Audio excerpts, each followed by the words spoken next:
आज बिहार की बात में बात करेंगे महागठबंधन की। देखिए, जिस प्रकार से सी वोटर का नया सर्वे और मुख्यमंत्री के रेस में तेजस्वी यादव सबसे आगे दिखाए गए हैं, उसके बाद प्रशांत किशोर, नीतीश कुमार, सम्राट चौधरी और चिराग पासवान इस रेस में हैं। इसे आरजेडी से ही नहीं, पूरा महागठबंधन बड़ा ही गदगद है, उनको लग रहा है जैसे सरकार बन गई। लेकिन आपको याद होगा अभी अभी चुनाव हुआ था 2024 का, जिसमें अब की बार 400 पार का नारा तो आप लोगों को याद ही होगा। क्या हुआ उसका नतीजा? कमोबेश वही हाल कहीं आरजेडी का तो नहीं होने वाला है, महागठबंधन का तो नहीं होने वाला है, क्योंकि आपसी खींचातान इतनी बढ़ गई है कि उसको बयां करना बड़ा ही मुश्किल है। एक तरफ मुकेश सहनी है, दूसरी तरफ कांग्रेस है, तीसरी तरफ सीपीआई है। जिस प्रकार से डी राजा और तेजस्वी की मीटिंग हो रही है, या उधर दीपांकर भट्टाचार्य जिस प्रकार से प्रेशर बना रहे हैं, उसे लग नहीं रहा है कि जिस प्रकार से तेजस्वी यादव चाहते हैं कि सब कुछ सामान्य हो जाएगा और आसानी से बढ़ जाएगा, वो लग नहीं रहा है। इसीलिए क्योंकि तेजस्वी यादव खुद 150 सीट पर चुनाव लड़ना चाहते हैं, और जब 150 सीट पर वो लड़ेंगे तो महज 93 सीटें बचती है विपक्षियों के लिए, और उसमें कैसे उस चीज को मैनेज कर सकते हैं। अब एक नई डिमांड कांग्रेस ने रख दी है, वो चाहते हैं कि उनको 90 सीट दिया जाए।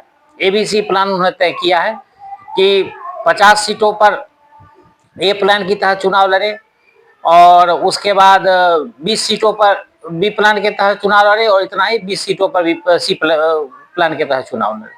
अब उसमें यह मानना है कांग्रेस का कि उन सीटों पर जहां पूरी तरह संभावना है कि जीत सकते हैं, वो 50 सीटें एक कैटेगरी में रखा है, बी कैटेगरी में रखा है कि जहां पर थोड़ा कम से मुकाबला हार सकते हैं या जीत भी सकते हैं, संभावना बनी हुई है उसको। और तीसरी उस सी कैटेगरी में उसको रखा है जिसमें कांग्रेस चाहती है कि उनको वहां पर इसीलिए लड़ा जाए क्योंकि राहुल गांधी 2029 की चुनाव की तैयारी कर रहे हैं, ताकि कांग्रेस के संगठन में जो असंतोष है, जिस प्रकार से असंतोष उभर के आया और लोगों को लगता है कि कांग्रेस बिहार में बिल्कुल खत्म हो चुकी है, तो इस चीज को पाटने के लिए ऐसी व्यवस्था वो ऐसे डिमांड रख रहे हैं।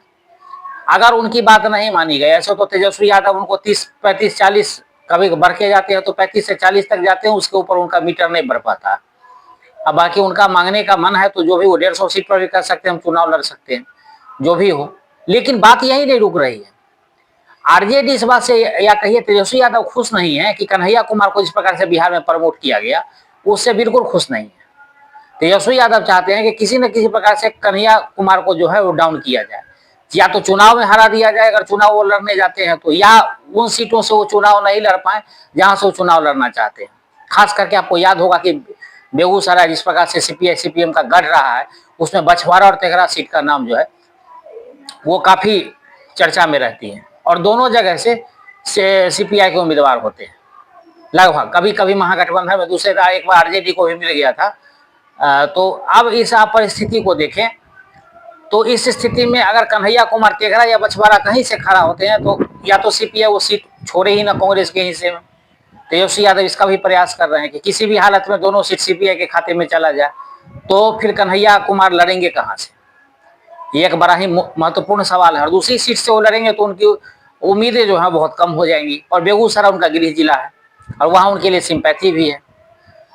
तो तेजस्वी यादव चाहते हैं कि कहीं ना कहीं कन्हैया कुमार को या तो चुनाव हरा दिया जाए या उनको उस मनपसंद सीट ही न मिले, क्योंकि तेजस्वी यादव भली भांति जानते हैं कन्हैया कुमार जीत के आते हैं बिहार विधानसभा में, सरकार बन जाती है तब भी वो तेजस्वी पर भारी पड़ेंगे, और महागठबंधन की सरकार बनती है तब भी। और नेता प्रतिपक्ष अगर तेजस्वी रहेंगे, उस समय कांग्रेस के ही नेता होंगे, तो सबसे जो विधानसभा में जब बोलेंगे तो इनके मुकाबले तो फिर तेजस्वी यादव कहीं नहीं होंगे। तो तेजस्वी यादव जानते हैं कि उनके औरा के सामने हम कहीं चल नहीं सकते, तो उनको डर है इस बात का कि मेरे लिए फिर बिहार में दिक्कत हो जाएगी। जो मेरा जो भी साख बना है या जो भी हम लोगों के बीच में जा रहे हैं और जिस प्रकार से अपने आप को प्रस्तुत कर रहे हैं, वो सफल नहीं हो पाएगा। तो इन बातों को आप देख लीजिए, ये आपसी खींचातान कितनी है, और ये खींचातान चुनाव में भी रहेगी, वोट ट्रांसफर में भी होगा कि क्या एक दूसरे को वोट ट्रांसफर कर पाएंगे, क्योंकि लोग बात सब समझ रहे हैं। मीडिया है, 2025 में जी रहे हैं लोग, सबको पता है कहाँ क्या हो रहा है, सबको मालूम है, पल पल की खबर होती है, हर कुछ सबको पता होता है कि क्या चल रहा है, और कोई ना कोई चैनल तो इस खबर को परोसी देती है या अंदर खाने से कभी खबर आ जाती है। तो इन चीज़ों को अगर आप देखें तो महागठबंधन में सब कुछ ऐसा चल नहीं रहा है। हाँ, लोग कहते हैं कि मुकेश सहनी को अब जिस प्रकार से वो एनडीए के साथ भी बार्गेन करने लगे और बीजेपी उसके आरजेडी के साथ भी महागठबंधन में भी वो बात कर रहे थे, तो उनको 20 से 25 सीट मिल जाएगी। लेकिन लग नहीं रहा है कि कांग्रेस कहीं कभी 90 मांगती है तो कभी 70 से कम पर नहीं बात करती है। और उधर सीपीआई सीपीएम और माले मिल करके कहती है कि हमको सब मिला करके कम से कम 50 से 55 सीटें चाहिए। तो 50-55 उधर मान लेते हैं, सबको कट कटा कर 45 भी उधर जाता है और कांग्रेस को 40 भी सीटें दे देते हैं, उसका 40 ही मान लेते हैं, तो 80 सीट हो गई।